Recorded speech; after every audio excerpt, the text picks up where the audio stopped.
So we decided to start making gin in the 1700s in London. Now, what happened in London around the 1700s? Black Death, Great Fire of London-ish, the Great Depression. Now, the Great Depression was happening due to the fact that people, instead of drinking water, decided to drink gin.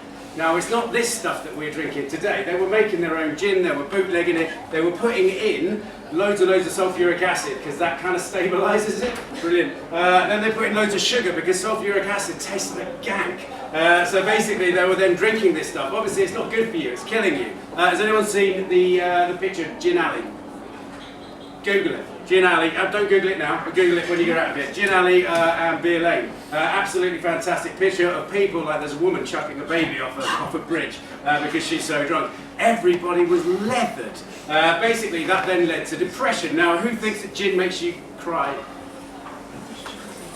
Anyone think gin makes you cry? Good, because it doesn't. Alcohol makes you cry, because alcohol itself is a depressant. People say, oh, I can't drink gin, but I can drink vodka. Okay, so what is that product if it isn't vodka? How does that become a gin from a vodka?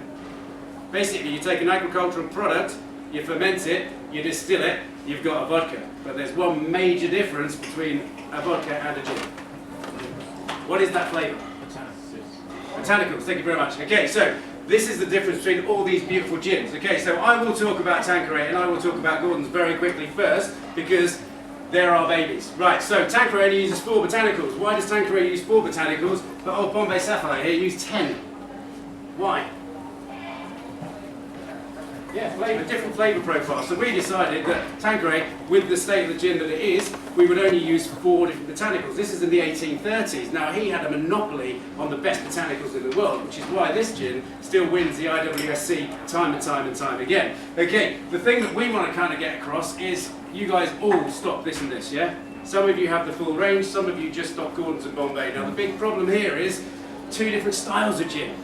Now there's different ways of making gin, so obviously all gin is distilled. You have to distill to make a spirit. Now there's different ways of making a gin. Now when you make a Gordon's or a Tanqueray, you macerate. So you take all your botanicals and you chuck them in a big tea bag and you stick them in the bottom of the still, you leave it for 24 hours, you distill it out. Yep, you've got your spirit here. This little fella came along in the sort of late 1800s and he said, I don't like the way that your gins are being made. I want to make something. He made it in Warrington, miles away. And the only first gin to be made really outside London, so that's why London Dry, that's another story, that's going to take too long. Okay, so basically the main reason is that we can't sell here to here because what these guys do is that they took a Carter head still, and at the top of that still is a big kind of racking tea bag thing where they shove the botanicals in there. So that's macerated, so there's a direct contact with the botanicals in the liquid. Here, the vapours, when they distill it out, pass through the botanicals. Yeah? What style of gin does that create? It's very floral, it's very light, it's very easy drinking. These guys saved the gin market. I'm not going to lie to you. These guys, when they came along, they were something to do with the other days. They came along and they saved the gin market because at the time, who was drinking gin in the 1980s? No one. Everyone was thinking that's what Granny drinks. It smells like perfume. We were shoving, tonic and stuff in it. We didn't like it. Quinine, don't like it. Basically, they just said, fine, so we'll then launch this. And I remember being a bartender in the 1990s when they launched it and they poured it out. And everyone was like, this is innovative. Most people thought the liquid inside was blue, but it's completely innovative because it's so light that vodka drinkers started drinking it. Then what happened? Where are we today? I'm stood here giving a whole session on different gins. And this would never have happened in the 1990s, trust me. They'd have gone, okay, you've got Gordon's, you've got Bombay Sapphire, and that's about all you've got. Yeah? Now, how many different gin distilleries are there in the country? In 1 year, it shot up an extra 24%. The amount of gin distilleries in this country has shot up another 24% in 12 months. Gin is the big thing. A couple of years ago, what was it? Blar. Rum, there you go, pirates, rum. So a few years ago it was all big on rum, now we are smashing the gin. Gin is a fantastic product, especially because it's summer, okay? Pimm's, it's a base of a gin, yeah? So everybody is drinking gin and even if they don't know it, they're still drinking gin. Okay, so let's bring it down to earth and talk about the Perfect Serve. Who's seen Perfect Serve 101 times? Yeah, I have, I've trained it 101 times. It's all changing. we're now telling you to use a goblet, a beautiful chalice. It is setting aside gin from other spirits. Okay, so other spirits are still coming in 12-ounce glasses. This is saying, okay, take the aromas, take the botanicals, smell those botanicals, and drink through your nose. Don't drink through your nose, but you know what I mean. Okay, so with the perfect serve, I'm just going to lay it down. How long have I got? 10 minutes. 10 minutes? Yes. Oh, Jesus. Excellent. Right. Okay, so the perfect serve, and I've been doing this for years. Basically, you fill your glass 3/4 at least full of ice. You know, the more ice in that glass, the better. People over the years have always said to me, "Oh no, Andy, that's not good." They're always from days. No, Andy, that's not going to work. I'm afraid. Why? Because at home, your customers are getting their pint glass and they're stacking it full of ice, and they're shoving in things like rosemary and lime, and they're pouring 4 shots of gin in there, and they're filling it up with tonic, and they're sitting there and they're supping it in their garden, and they're reading the Times. I don't know why the Times, but just the Times. Because Guardian readers don't drink gin. I'm joking. I shouldn't say responsibility. Anyway, so fill it with ice, nice and full, and basically, so we'll take Bombay Sapphire because it's in front of me. Okay, so a fantastic gin. Now there's no citrus in this gin. Okay, so they concentrate on the coriander flavours. So the coriander in the botanicals actually gives it a slightly citrusy edge. And this is the only gin that we're suggesting that you garnish with what? Pardon? Pardon? Sorry. Cucumber, no. What would you garnish with cucumber?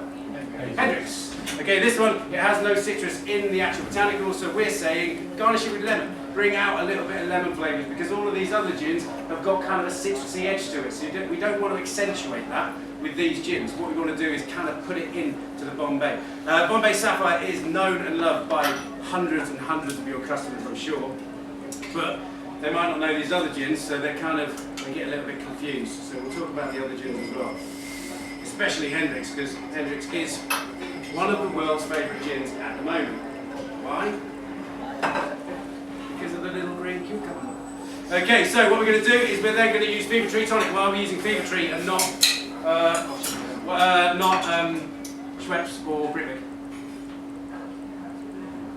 It's a premium tonic. Yeah, and these are all Premium. exactly.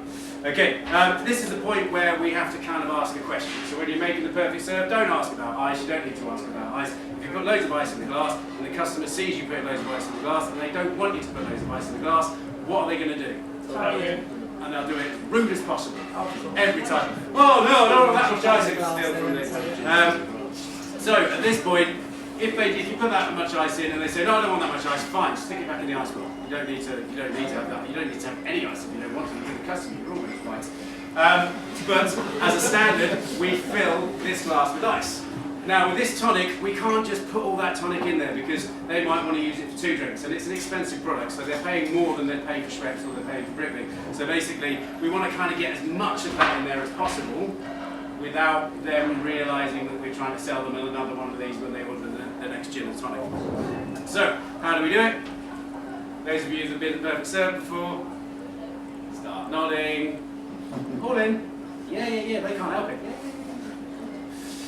Obviously, you're going to put it in to a reasonable amount, leaving a window at the top. But if you give them that much tonic, what are they going to do? Ditch that, lovely. I've got the gin and tonic. Okay, so it's Bombay with lemon. I'm going to give it a little squeeze. You guys may use tongs, depending on where you are, what sort of bar you're running, whether it's local or whether it's in the town centre or whatever. But that, my friends, is perfect gin. You're not clapping me, you're clapping the drink. Okay, so remember Bombay lemon. Okay, so who wants to drink a nice Bombay and tonic? Come here then. Because I did this last time, and now I've got you. So before you pass go and collect your £100, come behind the bar. I like the enthusiasm. Yeah. Last time it was like, oh, I may as well. Okay, right, so what we're going to do this time is we're going to make a Hendrick's. So we've spoken about Hendrick's. Hendrick's, gin and tonic. There's your ice. Okay. While she's making the gin and tonic, I can talk to you about Hendrick's. So what makes Hendrick's so special is that it uses every single type of getting the flavours. We're not paying for this. They are. So basically, it uses every type of getting the flavours in. So it macerates. It also uses the carter head still, and it also uses a process called compounding. Am I right? Oh, cool. Now, compounding is, yeah, pop it in, 2 bits. We like people to feel like they're getting value for money.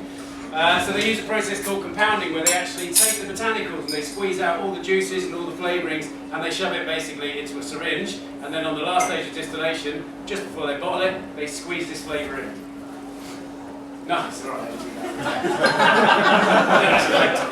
No, I'm kidding. Lovely. Just in the little bar. And now, what's your name? Laura. Laura Randall.